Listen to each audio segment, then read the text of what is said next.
Y pues el tema que nos corresponde abordar ya aparece en la presentación, que es la jurisdicción penal.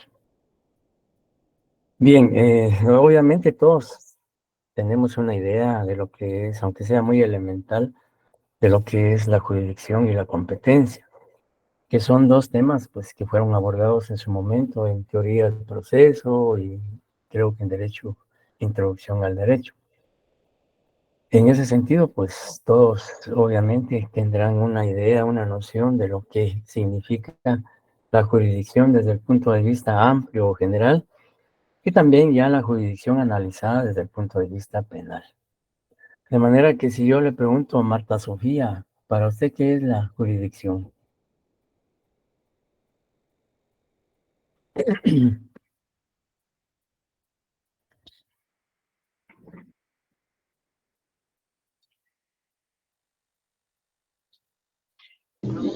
Podría ser como el, el lugar donde,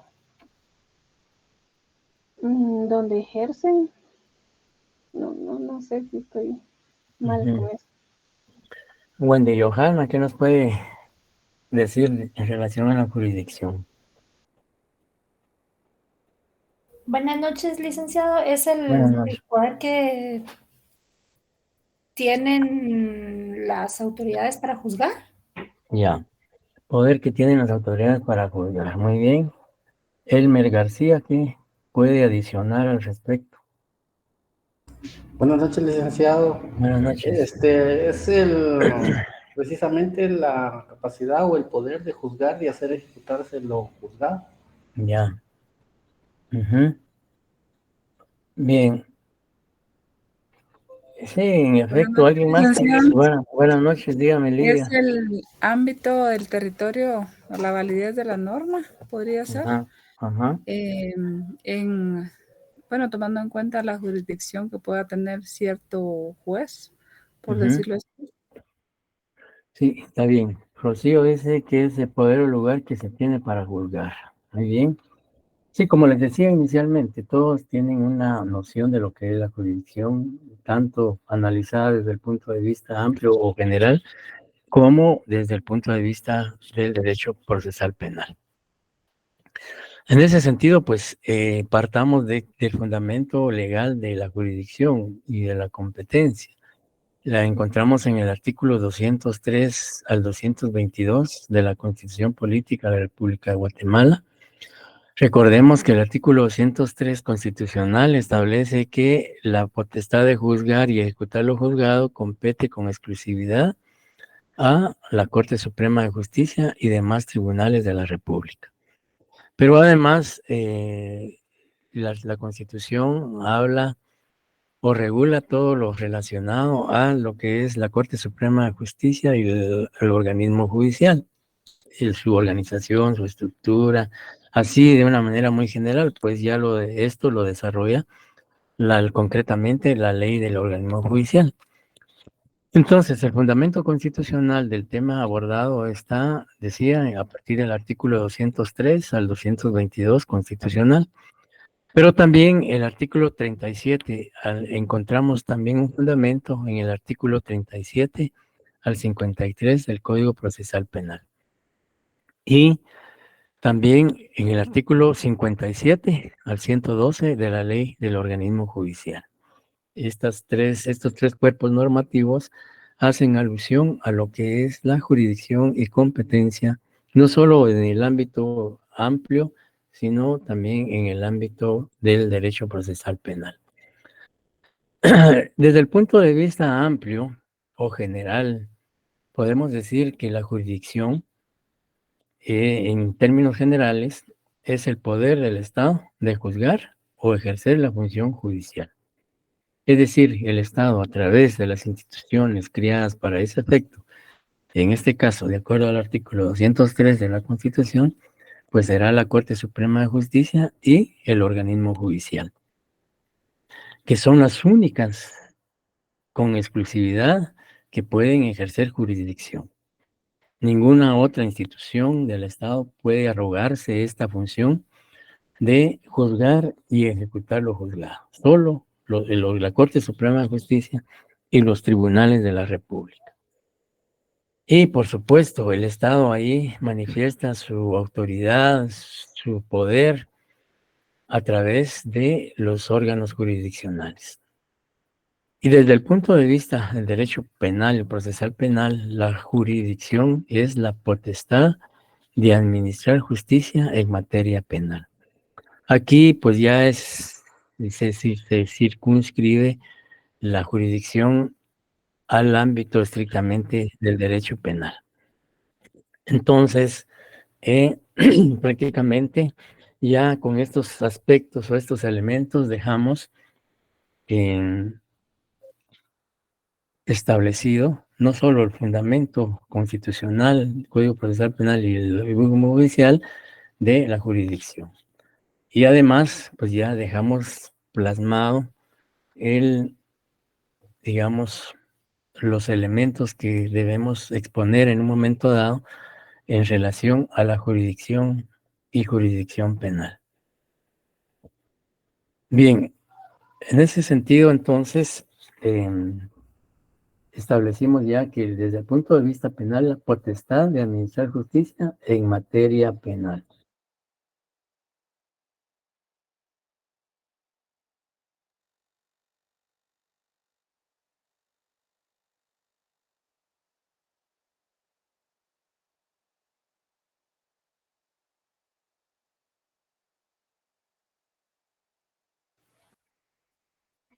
¿Sí me están escuchando? Sí, Sí, licenciado. licenciado. Bueno, gracias. Bien, al igual que en otras instituciones jurídicas o jurídico-procesales, la jurisdicción penal y la jurisdicción, más que todo la penal, bueno, entiéndase también la jurisdicción en general. La primera característica de la jurisdicción penal es que es pública. Helen Yanira, ¿por qué cree usted que la jurisdicción penal es pública?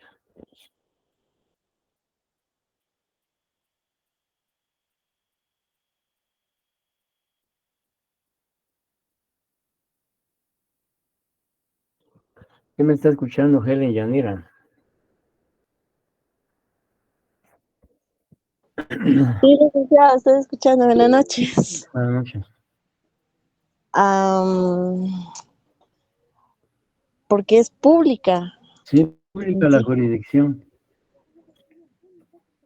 Porque pienso porque estás al servicio del ciudadano, del pueblo. ¿Por qué dice? No le escuché bien, disculpe.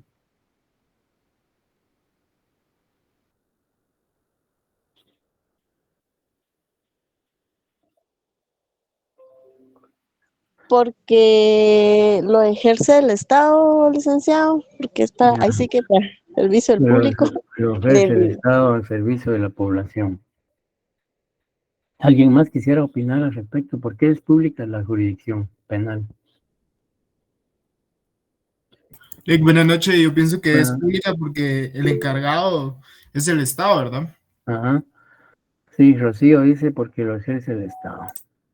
O tal vez también puede ser porque la aplica para todos los que transgredan la ley penal. Ujú. Porque su aplicación implica o comprende a todos los que vulneran digamos, el Código Penal, ¿verdad? Bien, y así sucesivamente, pues creo que la mayoría de ustedes podría emitir algunas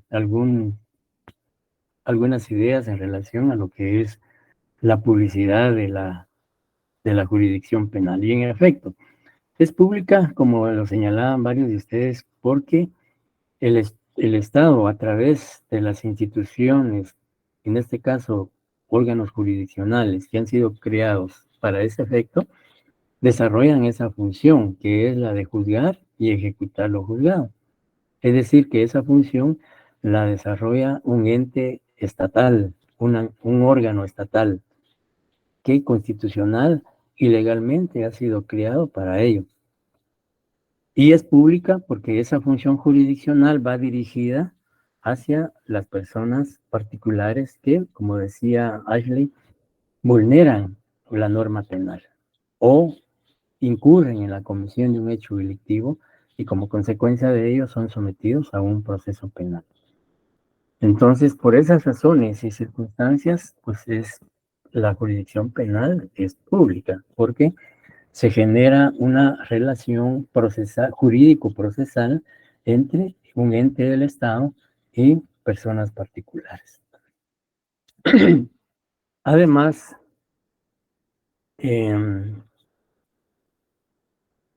se dice que la jurisdicción penal es exclusiva, ¿ya?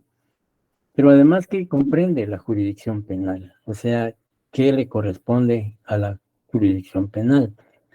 Si alguien le da lectura al artículo 37, por favor, del Código Procesal Penal, ahí encontramos la respuesta.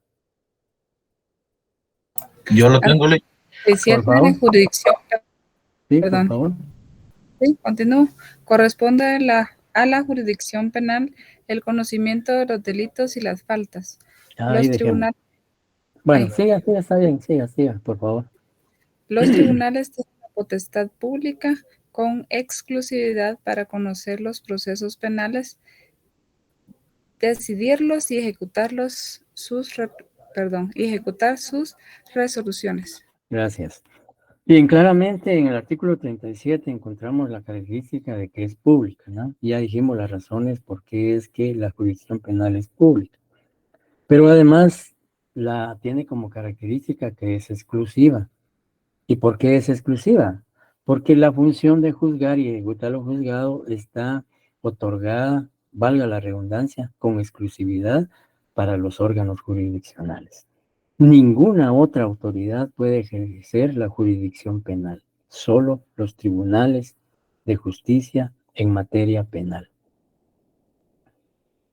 La Procuraduría General de la Nación, el Procurador de los Derechos Humanos, no pueden ejercer jurisdicción penal, sino que esta función es exclusiva de los órganos jurisdiccionales. Por eso por un lado es pública y por otro lado es exclusiva, porque la ley así lo dice con exclusividad para conocer los procesos penales. Conocer los procesos penales desde el inicio, y luego, como dice el artículo, decidirlos y ejecutar las resoluciones. Por eso se dice que la facultad de juzgar y ejecutar lo juzgado corresponde con exclusividad a la Corte Suprema de Justicia y a los tribunales de la República. Y luego también se habla de que la jurisdicción penal es irrenunciable. Y esta característica la encontramos en el artículo 39. Si alguien le puede dar lectura, por favor, al artículo 39. Irrenunciabilidad.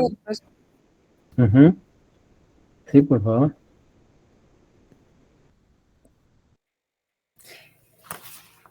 La jurisdicción penal es irrenunciable e indelegable. Ajá, muchas gracias.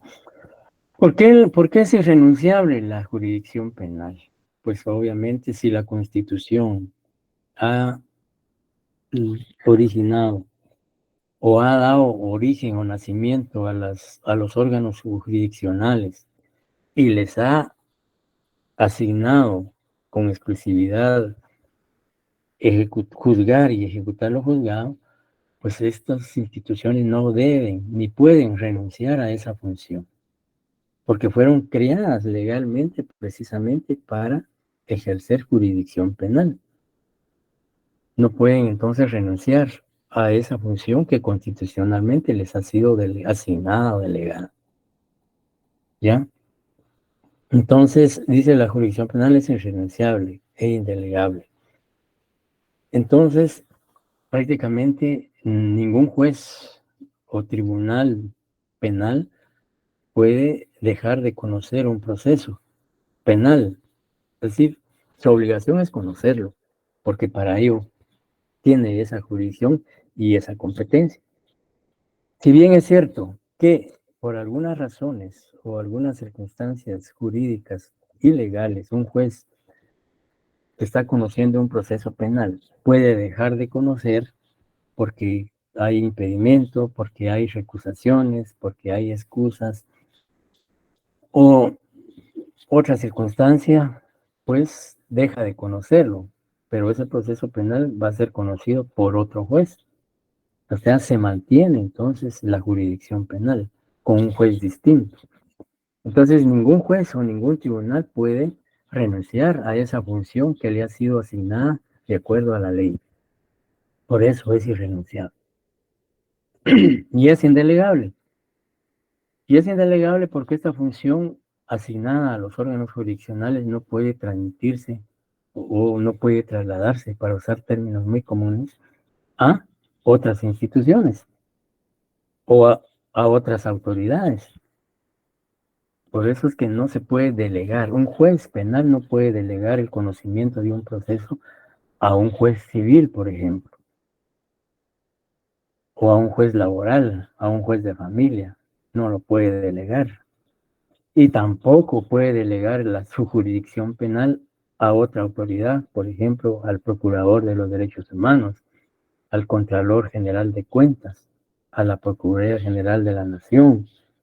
No puede delegar esa función. ¿Por qué? Porque la ley específicamente crió a los órganos jurisdiccionales para ejercer jurisdicción y competencia en todos los ámbitos del derecho. Y como nos corresponde ver jurisdicción y competencia en materia penal, pues un juez penal no puede delegar esa función que le compete a otra autoridad o a otro juzgado que no sea competente para conocer delitos y faltas. Entonces, estas características las encontramos en el artículo 37 y 39 del Código Procesal Penal. Bien, en cuanto a la competencia, porque competencia, jurisdicción y competencia obviamente no es lo mismo, que van de la mano, que una no puede existir sin la otra, pero son distintas. Porque jurisdicción tienen todos los jueces, todos los órganos jurisdiccionales ejercen jurisdicción. Pero competencia, la competencia es limitada, atendiendo a, por ejemplo, en materia civil, se atiende la competencia a la cuantía, al lugar donde se encuentra o se dio el conflicto, etcétera, etcétera. Y en este caso, hablando de la competencia penal, que la encontramos regulada en el artículo 40 al 42 del Código Procesal Penal, que se refiere más que todo a los jueces, a la competencia, que dice la competencia penal es improrrogable, el artículo 40, que habla de la competencia por territorio y más que todo por el territorio donde ocurre el hecho delictivo. Y el artículo 40 al 42. ¿Y qué es la competencia penal? Bueno, la competencia penal, como se establece en la presentación, es la facultad que tienen los jueces o tribunales para conocer y resolver los procesos penales, asignados al órgano jurisdiccional que preside. Un delito cometido en la ciudad de Guatemala, pues el juez competente para conocer es un juez, depende del delito, por la pena, la gravedad, porque vamos a ver en un momentito la competencia de los jueces, competencia de juez de paz penal de primera instancia, salas de apelaciones, Corte Suprema, etcétera, etcétera. Depende de la gravedad del delito y la pena asignada al mismo. Así será la competencia de los jueces.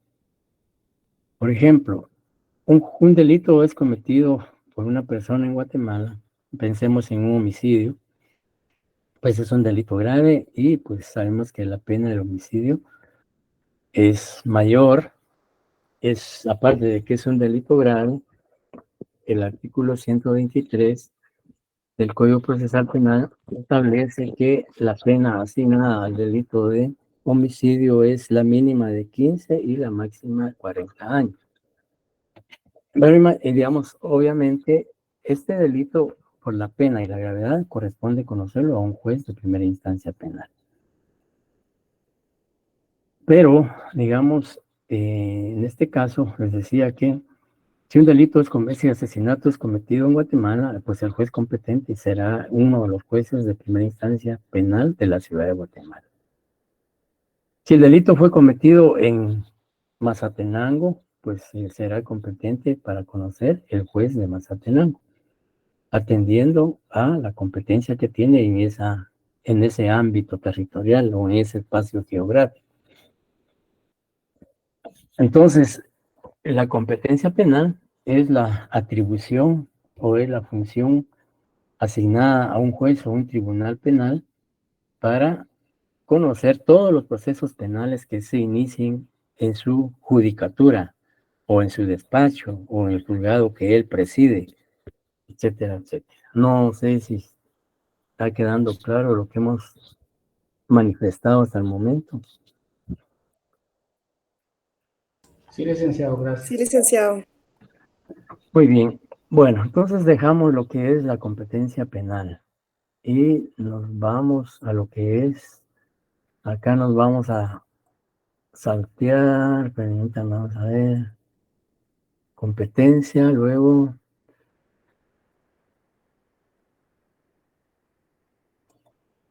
vamos, nos adelantamos, es que por el orden las láminas pues están equivocadas, pero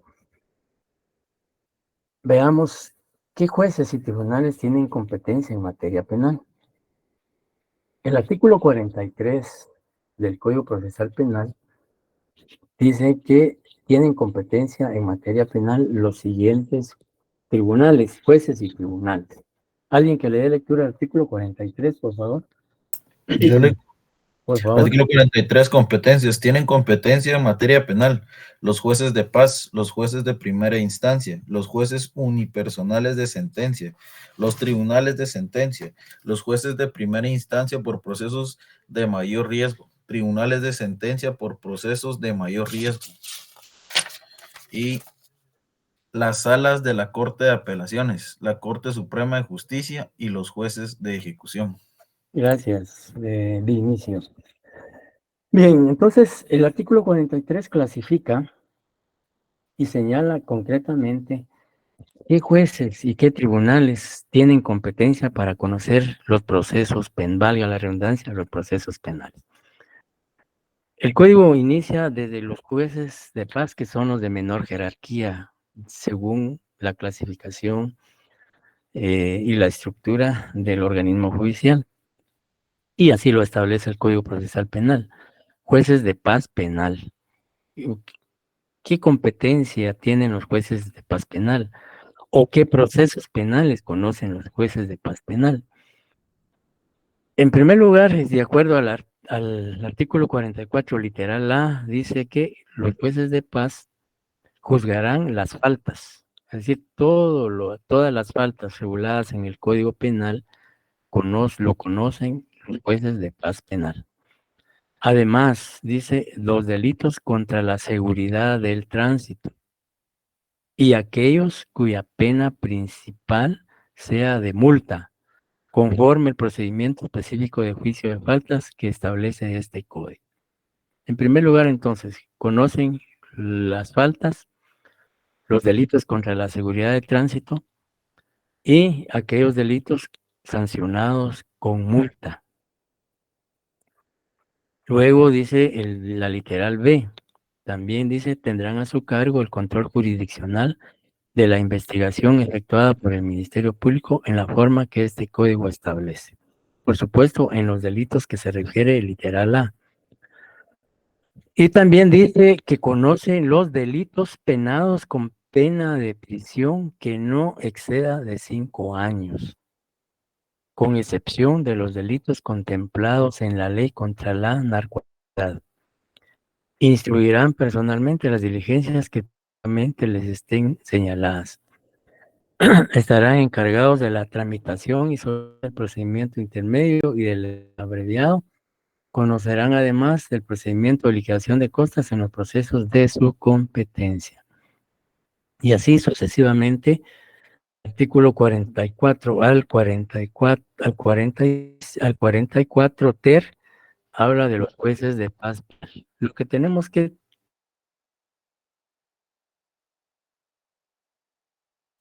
qué delito, bueno, ya saben que es en todo proceso penal, pero básicamente, ¿en qué delitos, además de las faltas, tiene competencia un juez de paz penal? Todos los delitos sancionados con multa los conoce un juez de paz. Aquellos delitos que tienen una pena de prisión que no pase los 5 años, los conoce un juez de paz. Entonces, sí, Lidia Mijangos.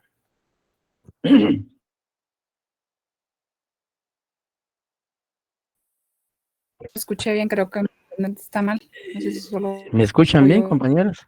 soy. Sí, Lee, perfectamente. Dime, se escucha. Sí, se escucha Bien. bien. Es el internet de ella. Sí, yo la escuché ahí entrecortado. Bien, entonces quedó claro cuál es la competencia de los jueces de paz. Sí, licenciado, gracias. Sí. Bueno, gracias. Bueno, vamos al artículo 45. ¿Alguien que le pueda dar lectura al artículo 45? Artículo 45 establece jueces de narcoactividad y jueces de delitos contra el ambiente. Los jueces de narcoactividad conocerán específicamente de los delitos relacionados con el tráfico, tenencia, producción y procesamiento de drogas, fármacos o estupefacientes y delitos conexos.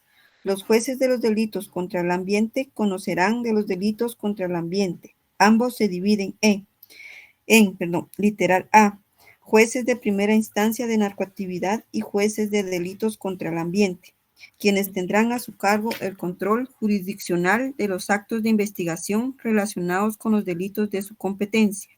Instruirán personalmente las diligencias que les estén señaladas por este código. Literal B, tribunales de sentencia de narcoactividad y tribunales de delitos contra el ambiente, quienes conocerán del juicio oral y pronunciarán el fallo correspondiente. Estos tribunales estarán conformados por 3 jueces designados mediante sorteo, realizado por la Corte Suprema de Justicia entre los jueces de tribunales de sentencia, 3 días después de que les sea notificado el auto de apertura de juicio oral dictado por el juez de primera instancia respectivo. Gracias, muchas gracias, Lidia. Bien, aquí vale la pena hacer una aclaración. Cuando cobró vigencia el Código Procesal Penal en 1994, pues era una novedad la creación de estos juzgados de narcoactividad y delitos contra el ambiente. La idea es, como lo dice la ley, que estos juzgados conocieran con exclusividad, el primero de ellos, solo delitos contra la narcoactividad y el segundo, solo delitos contra el medio ambiente. Sin embargo, en ese tiempo y hasta la fecha, pues no se tuvo los recursos financieros o económicos para crear estos juzgados especiales de narcoactividad y delitos contra el ambiente, para que conocieran los delitos de esta naturaleza. Pero para no incurrir en arbitrariedad y en no cumplir lo que establece el artículo 45, la Corte Suprema de Justicia pues emitió acuerdos en donde le asignó competencia a los juzgados de primera instancia penal conocer delitos contra la narcoactividad y delitos contra el ambiente.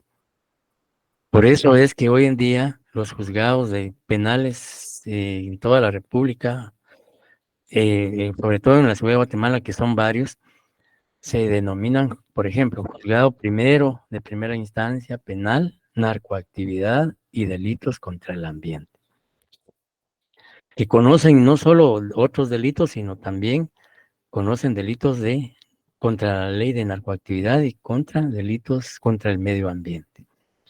Es decir, la idea pues es buena y tal como lo establece la ley, pero por falta de recursos económicos pues no se crearon específicamente estos juzgados, sino lo que se hizo fue asignarle competencia a los juzgados que ya existían para que además de los delitos que conocían, pues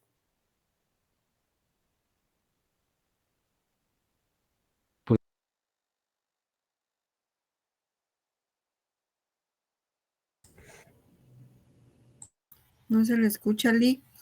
No se le escucha, Lee. Se nos fue Lick. Yo por eso ya no dije nada, dije de plano en mi internet. Es su audio, Lick. No, Bien, les decía que por eso es que hoy en día los juzgados se denominan juzgado de primera instancia penal, narcoactividad y delitos contra el ambiente. Aquí en Guatemala les decía hay varios, puede ser 1, 2 y 3, o primero, segundo y tercero. En algunos departamentos existen 2 y en otros solo 1, dependiendo, y ahí sí que la población, el índice delincuencial, etcétera. En los departamentos generalmente pues se denominan juzgado de primera instancia penal, narcoactividad y delitos contra el ambiente. No hay una numeración como aquí en Guatemala porque pues la ciudad tiene hasta creo que 8 o 9 juzgados de primera instancia penal. Pero como les decía, la idea en ese momento era crear en forma independiente juzgados de narcoactividad y juzgados contra delitos que conocieran delitos contra el medio ambiente. Pero no se pudo y hasta la fecha pues no se ha podido. Entonces, por eso es que se amplió la competencia de los juzgados que ya existían de primera instancia penal, que antes solo se llamaban juzgados de primera instancia penal, o sea, primero de primera instancia penal. Pero a raíz de lo que regula el artículo 45 se le adicionó juzgados segundo de primera instancia penal, narcoactividad y delitos contra el ambiente. No sé si queda claro esto. Gracias, Lick, sí. Sí, gracias. Entonces, Licenciado. luego encontramos a los jueces de primera instancia en el artículo 47. Alguien que le dé lectura al artículo 47 para ver qué competencia tienen los jueces de primera instancia.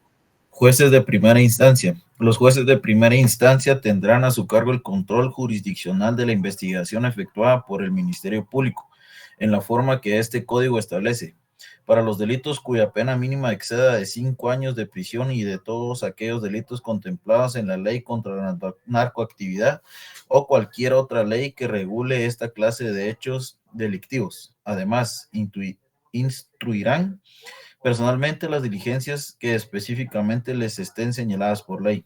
Estarán encargados de la tramitación y solución del procedimiento intermedio y conocerán además del procedimiento de liquidación de costas en los procesos de su competencia. Muchas gracias. Bueno, en primer lugar, los jueces de primera instancia, de acuerdo a la norma, tienen el control jurisdiccional de la investigación que realiza el Ministerio Público. Pero este control jurisdiccional significa que el juez de primera instancia penal es un fiscalizador, es un garante de que el proceso penal y la investigación que está desarrollando el Ministerio Público lo está haciendo de conformidad con la Constitución, de conformidad con el Código Procesal Penal, de conformidad. Por eso se llama juez contralor y también se le llama juez contralor de garantías, porque es el juez que tiene bajo su responsabilidad velar o fiscalizar o controlar, como dice la ley, que no exista violación a derechos individuales, a garantías procesales de las partes o de los sujetos involucrados en ese proceso penal. Ese es el control que desarrolla el juez de primera instancia penal. No significa, cuando la ley dice control de la investigación, no significa que el juez le tenga que dar órdenes o instrucciones al Ministerio Público de cómo realizar su investigación. Por un lado. Entonces, por otro lado, también la ley dice que el juez de primera instancia conoce de todos los procesos en donde se esté investigando la comisión de un hecho delictivo cuya pena exceda de 5 años de prisión. Todos los delitos que tengan una pena mayor de 5 años es competencia de los jueces de primera instancia penal. Y luego dice la ley, y de todos aquellos delitos contemplados en la ley contra la narcoactividad o cualquier otra ley que regule esta clase de hechos delictivos. Además, dice, instruirán personalmente las diligencias que específicamente les estén señaladas por la ley. Por ejemplo, realizar las audiencias que pida el Ministerio Público, ordenar la aprehensión de una persona, ordenar, digamos, otorgar prisión preventiva, decretar prisión preventiva contra el imputado, autoprocesamiento, medidas sustitutivas, cualquier otra diligencia que la ley establece para que dentro del desarrollo del proceso penal. Además, dice que estarán encargados de la tramitación y solución del procedimiento intermedio y conocerán además del procedimiento de liquidación de costas en los procesos de su competencia. Concretamente, el juez de primera instancia, aparte de lo que ya mencioné, conoce la etapa preparatoria y la etapa intermedia. Esas dos fases, las dos primeras fases del proceso penal están a cargo del juez de primera instancia penal. En los delitos de su competencia, por supuesto. Y también si se presenta dentro de un proceso penal liquidación de costas, es decir, los gastos que generó un proceso, imaginemos que el querellante adhesivo presente dentro del proceso penal liquidación de costas, donde él plantee los gastos en que incurrió por la tramitación del proceso, pues esa liquidación de costas, es decir, de gastos que realizó él como creyente dentro del proceso penal, pues las puede plantear al juez y el juez debe resolver lo relativo a esa petición. Bien, luego encontramos en el artículo 48 los jueces y tribunales de sentencia. Por favor, si alguien le da lectura al artículo 48 para ir avanzando. Con gusto, Lic. Gracias. Jueces y tribunales de sentencia. Los tribunales de sentencia integrados con 3 jueces de la misma sede judicial conocerán el juicio y pronunciarán la sentencia respectiva en los procesos por delitos contemplados en el artículo 3 del decreto número 21/2009 del Congreso de la República. Cuando el fiscal general no solicite el traslado de la causa a un tribunal o juzgado para procesos de mayor riesgo, los jueces que integran el tribunal de sentencia conocerán unipersonalmente de todos los procesos por delitos distintos a los de mayor riesgo y que no sean competencia del tribunal colegiado. Ajá. Bien, gracias, compañero. Entonces, los jueces y tribunales de sentencia concretamente tienen como competencia, primero, pues la ley habla de que los jueces, los tribunales de sentencia están integrados por 3 jueces. Así era inicialmente. Solo existían los tribunales de sentencia colegiados, conformados por 3 jueces, un juez presidente y 2 vocales. Sin embargo, la Corte Suprema de Justicia, mediante el decreto 3 decreto 21/2009, y otros acuerdos que ha emitido, en este caso el Congreso, o es el decreto del Congreso, pero en estos casos la Corte Suprema de Justicia ha emitido acuerdos en donde ha creado jueces unipersonales de sentencia, como lo establece el numeral 3 del artículo 43. Yo les decía que inicialmente, cuando el Código Procesal cobró vigencia, solo existían los juzgados o los tribunales de sentencia colegiados, integrados por 3 jueces. Pero ello implicaba mucho atraso en la administración de justicia, porque digamos, los 3 jueces conocían de un proceso. Entonces, la Corte Suprema, para agilizar la administración de justicia penal, ideó regular lo relativo, valga la redundancia, a los jueces de sentencia unipersonales. Es decir, que ya en forma individual, estos 3 jueces de sentencia, cada quien conoce procesos que le son asignados, ¿ya? Y salvo en algunos casos, pues ya el tribunal de sentencia colegiado puede conocer de determinados procesos, pero para que se descongestionaran los tribunales de sentencia que estaban muy congestionados o saturados de procesos, incluso todavía, porque hoy creo que ya se habla de debates señalados para enero o febrero del 2024. Entonces, la Corte Suprema, con el afán de que la justicia penal fuera más expedita, más ágil, más rápida y evitar la mora judicial, pues creó los jueces de sentencia unipersonales, ¿ya? Para que se distribuyeran entre los 3 los procesos. Y así pues ya un proceso ya no se conocía por el tribunal colegiado, por todo, voy a decir por los 3 jueces, sino que para agilizar cada uno de los integrantes de un tribunal de sentencia se le asigna determinada cantidad de procesos para que los conozca y emita la sentencia correspondiente, por supuesto, luego del debido proceso. Y entonces, básicamente, el tribunal de sentencia, como dice el artículo 48, pronunciarán la sentencia respectiva en los procesos por los delitos contemplados en ese decreto 21/2009.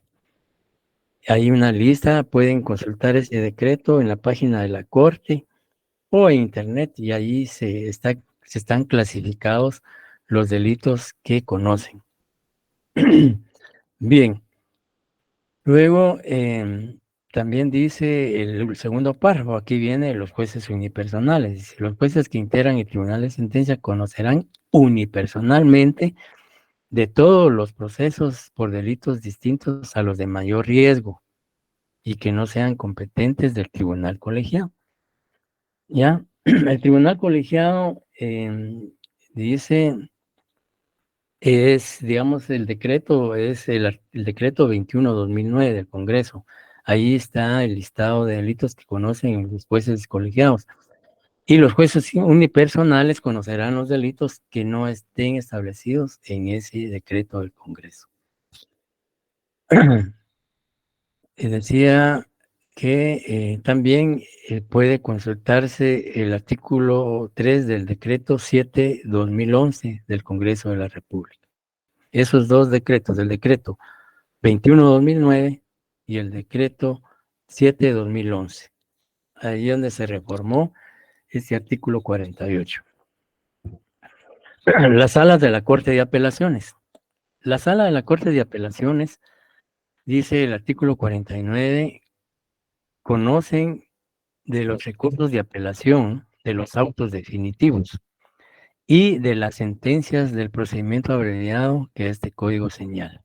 Allí el primer párrafo le da la facultad o le da la competencia a las salas de las Cortes de Apelaciones conocer recursos de apelación de autos definitivos. Por ejemplo, un auto de sobreseimiento es un auto definitivo y ese sobreseimiento puede ser impugnado a través del recurso de apelación que conoce la sala y quien lo conoce, lo analiza y lo resuelve.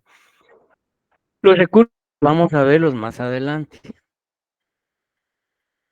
Luego dice también las sentencias del procedimiento abreviado.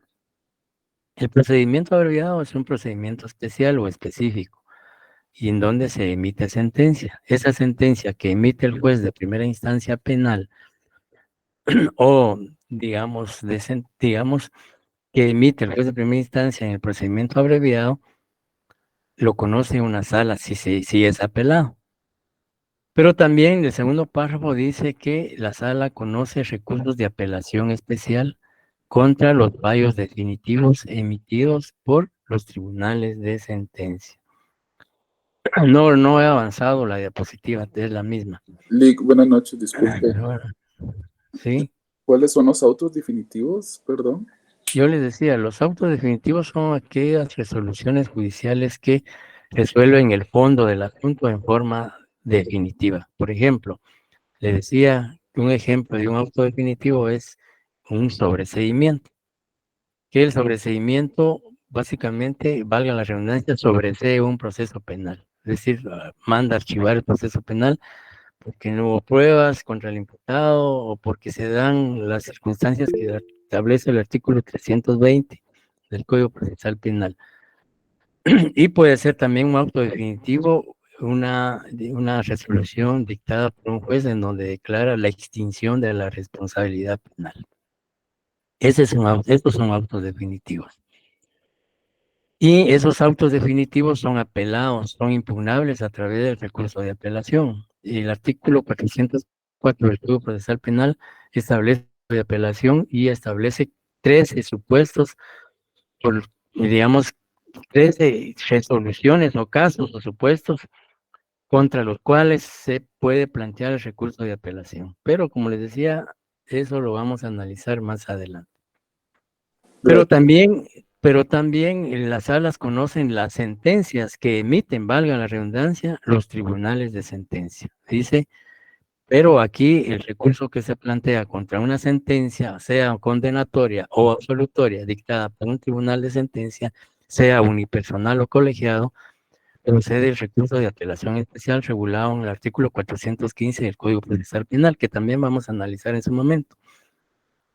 Dice, los recursos de apelación especial contra los fallos definitivos sometidos por los tribunales de sentencia. Entonces, concretando, las salas de apelaciones conocen sentencias de procedimiento abreviado, autos definitivos y sentencias dictadas por los tribunales de sentencia. ¿Estamos claros? Bien, Corte Suprema de Justicia. La Corte Suprema de Justicia conoce el recurso de casación que procede, dice, contra las sentencias emitidas por las salas de apelaciones y de los procesos de revisión. También conocerán en los demás casos señalados por este código. Aquí solo estamos mencionando la competencia, ya para ver específicamente los recursos de apelación, de casación, de revisión, de reposición, de queja, etcétera. Vamos a verlo cuando veamos en la parte del programa que se refiere a las impugnaciones. Aquí solo estamos viendo qué competencia tiene cada uno de los tribunales y jueces. Entonces, la Corte Suprema, la Cámara Penal de la Corte Suprema, conoce recursos de casación. Y el recurso de casación se plantea contra las sentencias dictadas por las salas de apelaciones. Imaginémonos que a una persona en un juicio oral y público se le condenó por homicidio a 20 años, por ejemplo. Obviamente el condenado y su defensor no están de acuerdo con la sentencia y la van a impugnar y presentan el recurso de apelación especial para que la sala conozca. Pero si la sentencia que dicta la sala puede ser impugnada mediante el recurso de casación que conoce la Corte Suprema de Justicia. Y también la Corte Suprema de Justicia, Cámara Penal, de acuerdo al artículo 50, conoce los recursos de revisión. Entonces, conoce casación, conoce revisión, entonces, y también puede conocer, y digamos, más adelante, cuando veamos los recursos, que también autos definitivos dictados por las salas de apelaciones. Cuando, por ejemplo, confirman un sobreseimiento, ¿no?, que ha emitido un juez de primera instancia. Finalmente, los jueces de ejecución. Los jueces de ejecución tienen competencia para conocer todo lo relacionado con la pena impuesta y el cumplimiento de la pena por parte del condenado, ya cuando él está en el centro de privación de libertad que corresponde, conociendo ya cumpliendo la pena. Entonces el juez de ejecución, su función o intervención es con posterioridad a la condena del acusado. Eso es en cuanto a la competencia de los jueces todos los juzgados, jueces y tribunales. Le una pregunta. ¿Qué delitos conocen los jueces de mayor riesgo? ¿Hay algún decreto? Vamos a adelantarnos. Por eso les decía que consulten el decreto 21/2009.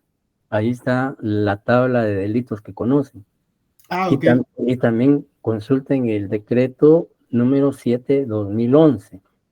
En la página de la Corte o en internet fácilmente se puede determinar ahí los delitos que conocen en los tribunales de mayor riesgo o de competencia ampliada, etcétera, etcétera. Gracias, Lake. Bien, en cuanto a lo que es el juez, desde el punto de vista general, como estamos viendo la competencia de los jueces y tribunales, pues el juez es un sujeto procesal que vamos a ver la compañera Vivian Paola, no sé si ¿Tiene el decreto a la mano? Lilian Paola. Sí, sí, gracias. Sería- Ya lo envié por el chat para que todos los compañeros lo vean. Muy bien, muchas gracias. Gracias por compartirlo.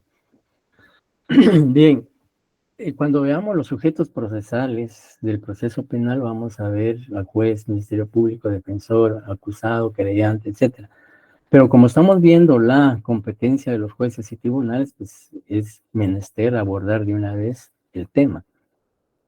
Y el juez, desde un punto de vista amplio, pues se dice que es el profesional del derecho que se desempeña dentro del Poder Judicial con la potestad de juzgar y ejecutar lo juzgado dentro de su jurisdicción y competencia. Todos los jueces tienen jurisdicción y también tienen competencia, solo que aquí la competencia pues va a variar dependiendo el delito, dependiendo el lugar de la comisión del delito, etcétera, etcétera.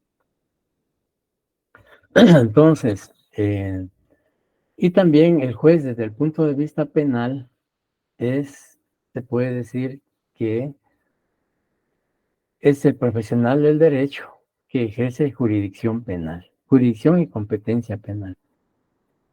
Y también sujeto procesal que ejerce jurisdicción en el proceso penal. Aquí pues se ejerce tanto jurisdicción como competencia, las dos, exclusivamente en materia penal. Esto ya lo vimos en cuanto a la competencia y la jurisdicción y competencia. Aquí estamos citando lo que es el decreto 21/2009, que aquí preguntaba el compañero, que es el que regula los juzgados y tribunales de mayor riesgo con competencia ampliada. Este decreto del Congreso es el que regula esos aspectos y ya la compañera lo compartió, es el que compartió, ¿verdad, Vivian? Sí, Leslie. Bueno, gracias. Sí, y ahí está detallado la competencia de los juzgados y tribunales de mayor riesgo. Y también encontramos con jurisdicción y competencia en otras leyes, no necesariamente en el Código Procesal Penal, donde está la mayor parte, pero como se han emitido leyes especiales conexas al Código Penal, encontramos como ejemplo la ley contra el femicidio y otras formas de violencia contra la mujer. También podemos mencionar la ley PINA, es decir, la ley que regula la conducta punible de los menores en conflicto con la ley penal. También están los acuerdos de la Corte, algunos acuerdos de la Corte Suprema de Justicia, y especial, como ejemplo citamos el acuerdo 22/2020, pero este acuerdo fue suspendido por la Corte de Constitucionalidad, en virtud que el mismo regulaba o creaba más que todo, designaba más que todo competencia al juzgado duodécimo de instancia penal para conocer con exclusividad procesos de delitos cometidos por funcionarios y empleados públicos en el ejercicio de su cargo. Y fue suspendido porque prácticamente esto viola el artículo 4 de la Constitución, que habla de la igualdad dentro del proceso penal, y también prácticamente se le estaba dando privilegios y prerrogativas a funcionarios y empleados públicos, creando un juzgado especial para ellos. Entonces, por esas razones, pues la Corte estimó que se generaba ahí alguna discriminación y alguna prácticamente prerrogativa, y entonces pues optó por suspender ese acuerdo. Bien, luego encontramos dentro del desarrollo del proceso penal, encontramos lo relativo a cuestiones de competencia. Pero se me pasó antes de las cuestiones de competencia, la ley habla de conexión de procesos penales. Y el fundamento de esto lo encontramos en el artículo 54 y 55 del Código Procesal Penal. Más que todo, esta conexión de procesos se refiere a la tramitación conjunta de múltiples causas, o es decir, unir en un solo proceso varios procesos. Pero para que ocurra o se dé la conexión de procesos, básicamente lo que se pretende con la conexión de procesos es que existan varios procesos en diferentes juzgados contra una misma persona, y porque se trate también de varios delitos, y pues sí, para evitar que se tramiten en diferentes juzgados, pues la ley permite que se conexen, se acumulen o por decir tan comúnmente, se unan todos los procesos. Pero para que esto se dé, el artículo 54 y 55 establecen las condiciones o las circunstancias por las cuales se puede conectar un proceso a otro o varios procesos a otros. Si alguien fuera tan amable de darle lectura al artículo 54 y luego al 55. Con gusto.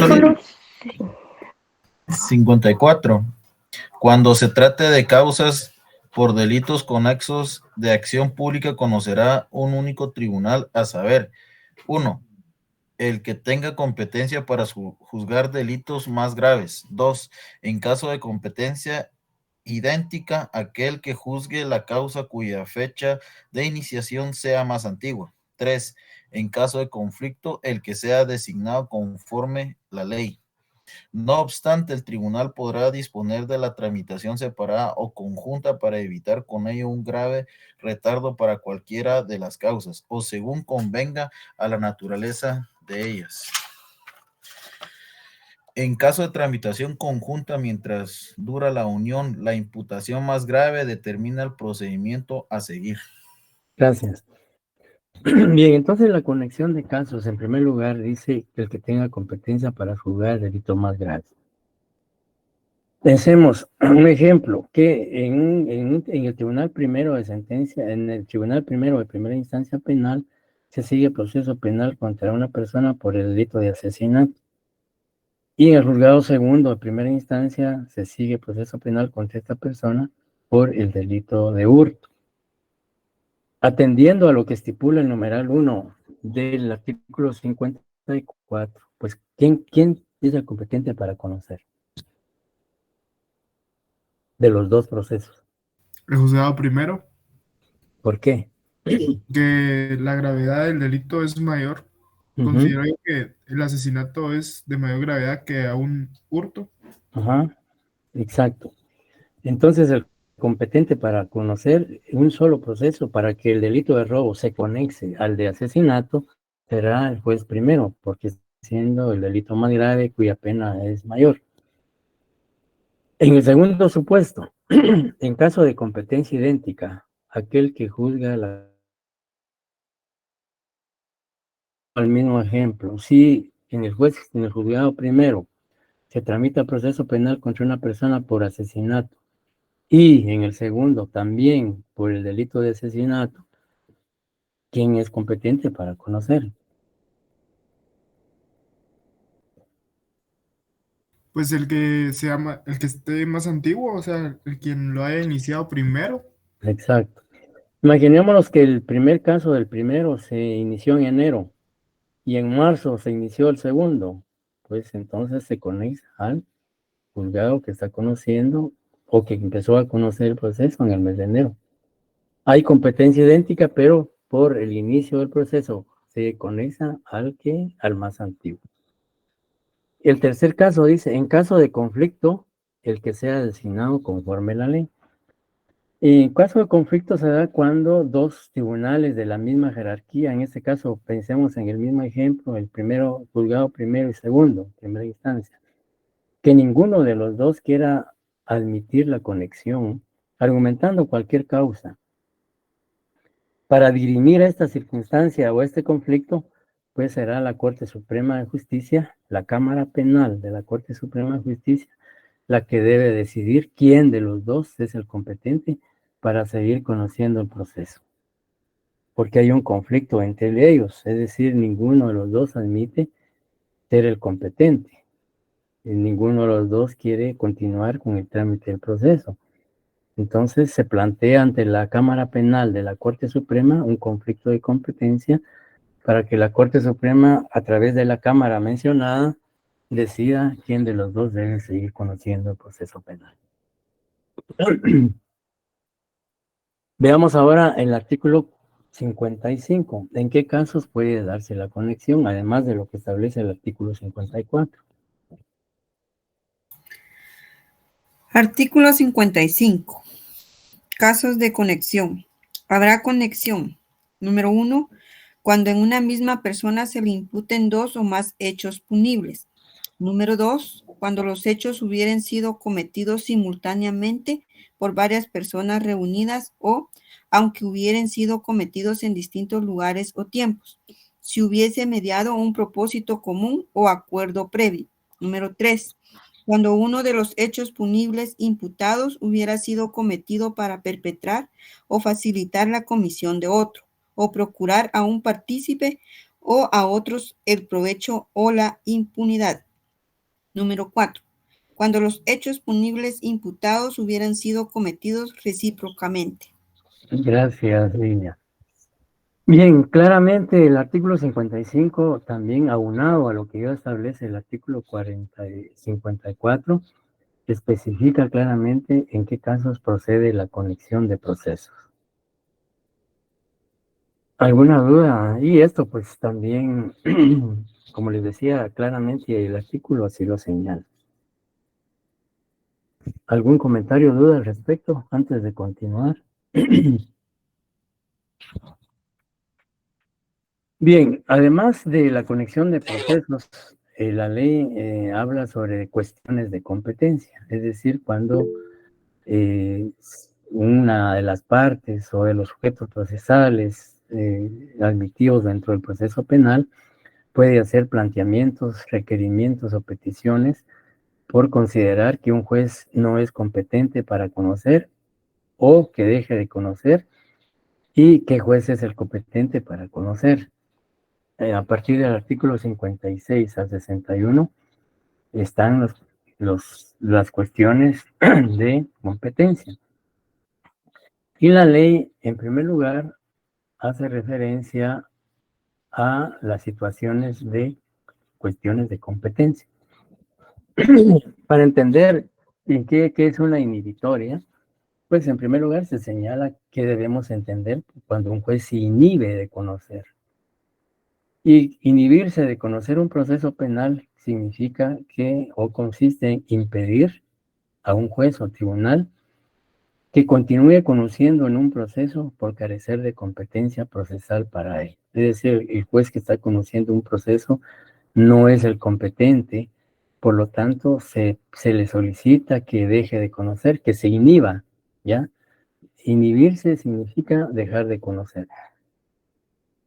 Y las cuestiones de competencia concretamente encontramos por un lado la inhibitoria y por otro la declinatoria.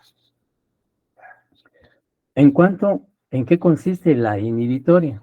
De acuerdo a lo que se plasma en la presentación, se dice que la inhibitoria es el requerimiento que hace un sujeto procesal, entiéndase sindicado, defensor, ministerio público, querellante. Cualquiera de ellos puede formular la petición.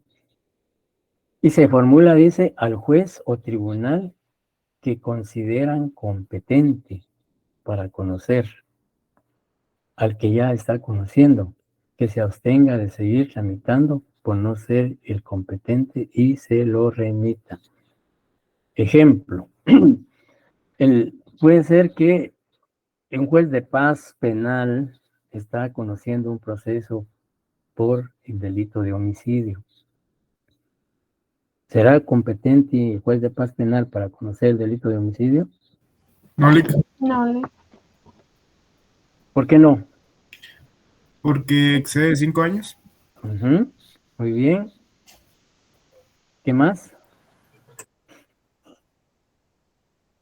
No es un delito de falta. Es que no, o es falta o es delito, no podemos confundir falta o delito. Delito de Sí, perdón, no es falta. Ajá, es correcto, no, y perdón, no es por nada, sino que es bueno mejor aclarar las cosas de una vez. No es por no valorar su participación. Efectivamente, primero, como decía Josué, es digamos, la pena, ¿ya? De acuerdo al artículo 123 del Código Penal, la pena mínima del homicidio es 15 años y la máxima 40. Y el juez de paz solo conoce delitos que no excedan de 5 años. En segundo lugar, la gravedad del delito. El bien jurídico tutelado, pues la vida, la integridad de la persona. Bien, en eso, entonces, si el juez de paz está conociendo el delito de asesinato, sea el Ministerio Público o cualquiera de los sujetos procesales, plantea la solicitud al juez o tribunal que considera competente. En este caso, el competente es un juez de primera instancia penal. Entonces, la petición se formula ante el juez de primera instancia penal para que le solicite al juez de paz que está conociendo el proceso que se abstenga de seguir conociendo, tramitando y se lo remita para que él continúe con el proceso penal. ¿Está claro? Sí, yo tengo una pregunta. ¿Quién solicita la conexión de Cualquiera de los sujetos procesales.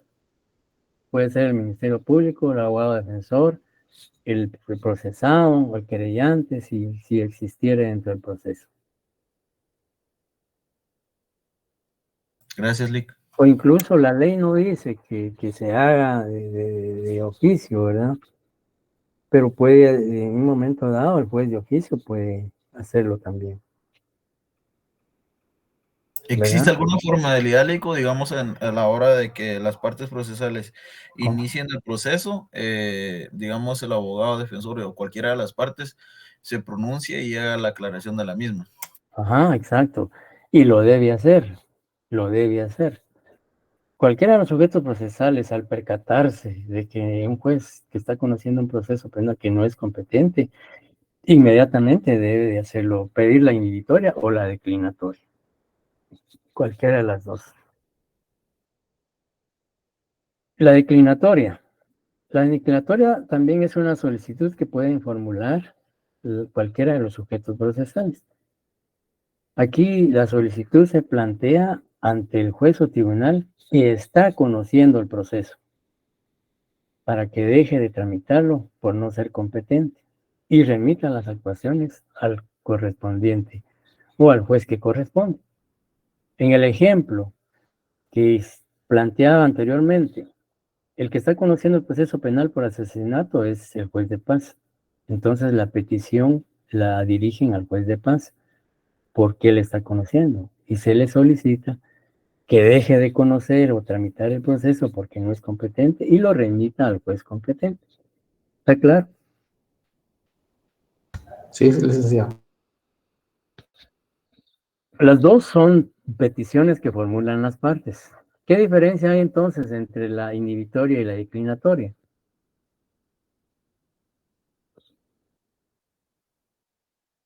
Lick, yo creo que la inhibitoria también puede el juez que controla el proceso también inhibirse en virtud de que puede existir algún conocimiento, digamos, donde el juez conoce alguna de las partes procesales. Recuerdo, si no estoy mal, que es una de las causas por las cuales un juez se puede inhibir de un proceso, si no estoy mal. Así es. Esa es una excusa. Que más adelantito vamos a ver. Licenciado, Sí. la inhibitoria sería entonces que se le solicite directamente al juez competente que tome el caso. Ajá. Y la declinatoria sería una solicitud al juez que está con los competentes. Exacto. La inhibitoria, la petición se formula al juez que se considera que es el competente para que requiera el proceso al que no es competente. Y la declinatoria se le solicita al juez que está conociendo para que deje de conocer y lo remita al juez que es competente. El trámite de la inhibitoria y la declinatoria se hace de conformidad a lo que establece el artículo 150 bis del Código Procesal Penal, que es el trámite. Si alguien le puede dar lectura, por favor, al 150 bis. 150 bis. Trámite general de los incidentes. Cuando se promueve un incidente para el cual este código no señale un procedimiento específico, se procederá de la forma siguiente. La parte que promueve el incidente solicitará una audiencia para sustanciar el mismo, exponiendo los argumentos que fundamentan su petición y proponiendo e individualizando la prueba cuando se refiera a cuestiones de hecho. El incidente que sea promovido sin cumplir los requisitos anteriores será rechazado. El juez o tribunal que deba conocer del incidente citará al imputado, al Ministerio Público y a las demás partes a una audiencia que deberá realizarse dentro del plazo máximo de 2 días en el caso que se trate de cuestiones de derecho y 5 días en el caso que sean cuestiones de hecho. Oídas las partes y, en su caso, recibidas las pruebas, el órgano jurisdiccional en la audiencia respectiva resolverá el incidente sin más trámite. Si el incidente se promueve en el curso de una audiencia oral y no existe otro procedimiento señalado en este código, se tramitará conforme a lo dispuesto respecto de los incidentes durante el debate oral y público. Ya, muchas gracias. Bien. Entonces, claramente el artículo 150 bis establece el trámite en caso de que se plantee una inhibitoria o declinatoria. Pues en audiencia oral se discute y se resuelve. Bien, ahora en cuanto a los impedimentos, excusas y recusaciones. En el artículo, en el Código Procesal Penal, en el artículo 62 al 69, encontramos la regulación procesal al respecto. Y también a partir del artículo 122 al 132 de la Ley del Orden Judicial, encontramos lo relativo a los impedimentos, excusas y recusaciones. Los impedimentos, pues, son aquellas circunstancias en las cuales, de conformidad con la ley, existe alguna causa, motivo o circunstancia por las cuales el juez no puede conocer un proceso penal. Si vemos el artículo 122, y por favor, alguien le da lectura al artículo 122 de la ley del organismo judicial. Yo le... Por favor. Impedimentos. Son impedimentos para que un juez conozca un asunto determinado. Ser parte en el asunto. Haber sido el juez alguno de sus parientes, asesor, abogado o perito en el asunto. Tener el juez o alguno de sus parientes interés directo o indirecto en el asunto. Tener el juez parentesco con alguna de las partes. Ser el juez superior pariente del inferior, cuyas providencias pendan ante aquel. Haber aceptado el juez o alguno de los parientes herencia, legado, donación de alguna de las partes. Ser el juez socio o partícipe con alguna de las partes. Haber conocido en otra instancia o en casación el mismo asunto. Gracias. Si se diera una o varias de estas causas o impedimentos en un proceso penal, el juez debe inhibirse, como decía el compañero, y dejar de conocer. En cuanto a las excusas, la excusa es una facultad que la ley le confiere al juez para dejar de conocer un proceso penal. Si concurriere una o varias de las causales que establece el artículo 123. Son varias, está desde el inciso A hasta el inciso L, o la literal A hasta la literal L. Entonces, la recomendación es que lean estos artículos 122 al 132, y especialmente el 123, 125 y 126. Lo ideal es todos los artículos, pero el 123 que establece las causas, motivos o circunstancias por las cuales un juez se excusa.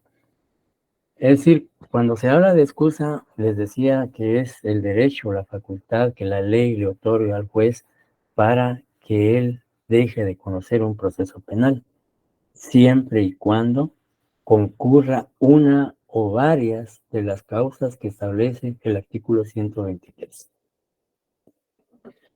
En cuanto a las recusaciones, la recusación es también derecho, una facultad que tienen los sujetos procesales de recusar a un juez, es decir, pedirle al juez que deje de conocer un proceso penal porque existe una o varias de las causales que establece el artículo 123.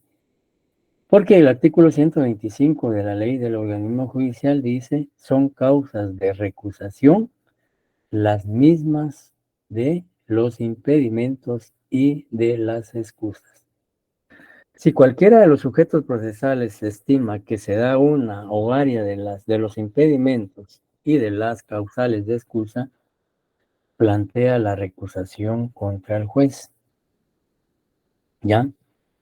Y el juez, pues, está en la disposición de aceptar o no aceptar la recusación, porque puede ser que la causal que alegue la parte que promovió la recusación no sea real, no sea cierta, etcétera, o que no pruebe la existencia de esa causal. Imaginémonos que el abogado defensor presenta la recusación contra el juez aduciendo que existe amistad íntima entre el juez y el fiscal.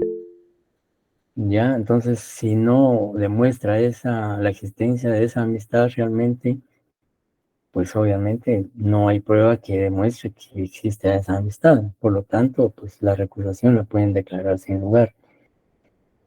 Y el trámite de la excusa, de la recusación, de la recusación, pues está regulada en el artículo 125. El trámite de la excusa en el artículo 126 de la ley del organismo judicial.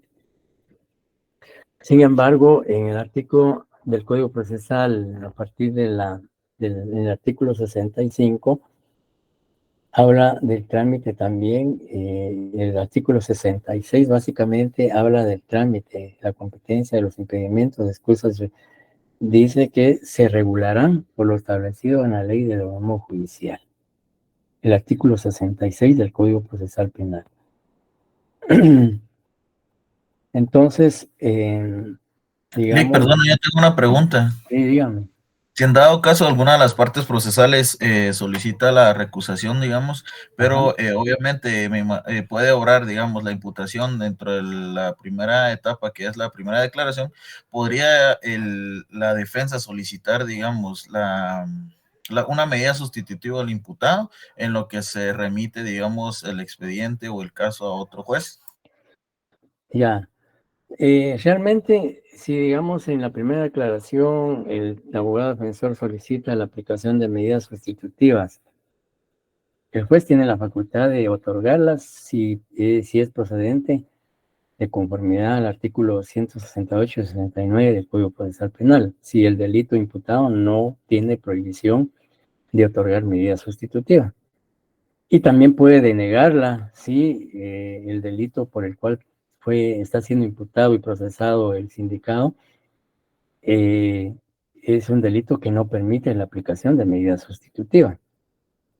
Entonces el juez tiene la facultad de otorgar o negarla dependiendo del delito, por un lado. Por otro lado, si, digamos, en esa misma audiencia, el abogado defensor solicita medidas y al mismo tiempo recusa al juez, pueden darse dos situaciones. Que el juez no acepte la excusa, la rechace, y la causa invocada dice que no es cierta, y remita el expediente a la sala para que la sala conozca y si acepta o no la excusa del juez. Digamos, si le da trámite a la excusa, a la recusación, perdón, entonces deberá remitir el expediente a la sala para que la sala decida si es procedente la excusa, la recusación planteada. Si se acepta la recusación, entonces el juez no podría otorgar las medidas sustitutivas. Porque entonces, si el abogado defensor está recusando al juez, porque duda de su honorabilidad, duda de su imparcialidad, duda de su objetividad, o se da una de las causales establecidas en el 123, pues lo más probable es que el juez no decrete las medidas sustitutivas, sí o sí proceden, ¿verdad? Aunque técnica y jurídicamente sería un error el abogado defensor. ¿Por qué? Primero, porque si él está pidiendo medidas sustitutivas a favor de su patrocinado y al mismo tiempo está recusando al juez, pues es ilógico, es contraproducente, porque entonces, si al mismo tiempo lo está recusando, lo más probable es que el juez no le otorgue las medidas sustitutivas, aun y cuando procedieran, porque entonces el abogado defensor no está confiando en el juez o no duda de la imparcialidad, objetividad o honorabilidad del juez. Quizá lo ideal como estrategia sería plantear primero las medidas sustitutivas y en una audiencia posterior solicitar la recusación, que sería, a mi juicio, lo más prudente, lo más viable. Licenciado, disculpe, buenas noches. Buenas noches. En el caso que usted plantea, la recusación se hace directamente en la audiencia con el juez. Así es, se solicita una audiencia para plantear la recusación. Veamos el artículo 109 del Código Procesal Penal. Si le puede dar lectura, por favor.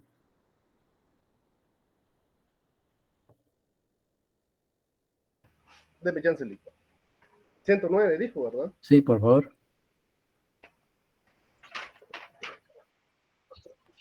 Dice peticiones. El Ministerio Público, al igual que los demás sujetos procesales, harán todos los requerimientos en audiencia oral, unilateral o bilateral, según sea el caso, debiendo ser claros y concisos, demostrando el argumento de su pretensión. El requerimiento de audiencia se podrá hacer de la forma más expedita, utilizando para el efecto el teléfono, fax, correo electrónico o cualquier otro medio que lo facilite. El juez o tribunal certificará lo conducente a donde corresponda cuando el fiscal en forma injustificada no asista a las audiencias. Ya. Bien, entonces, antes las peticiones las hacían por escrito, pero este artículo 109 fue reformado por el artículo 6 del decreto 18/2010 del Congreso de la República, en donde ya se señala que todas las peticiones son en forma oral o verbal. Entonces se solicita una audiencia, la parte que va a plantear la recusación solicita una audiencia y ahí pues argumenta sus razones o motivos por las cuales se está recusando al juez. Y el juez resolverá, como les digo, si el juez acepta la recusación, debe elevar el expediente a la sala de apelaciones que corresponda para que decida si la causal invocada existe o no existe y puede declarar con lugar o sin lugar la recusación. Si declara con lugar la recusación, el expediente es trasladado a otro juez de la misma jerarquía y si no la acepta, regresa al expediente al juez que está conociendo para que él continúe con el trámite. Bien, entonces, compañeros, si no hay más dudas, concluimos el tema de hoy. Y el día jueves, pues continuamos con el programa y hablamos del examen extemporáneo.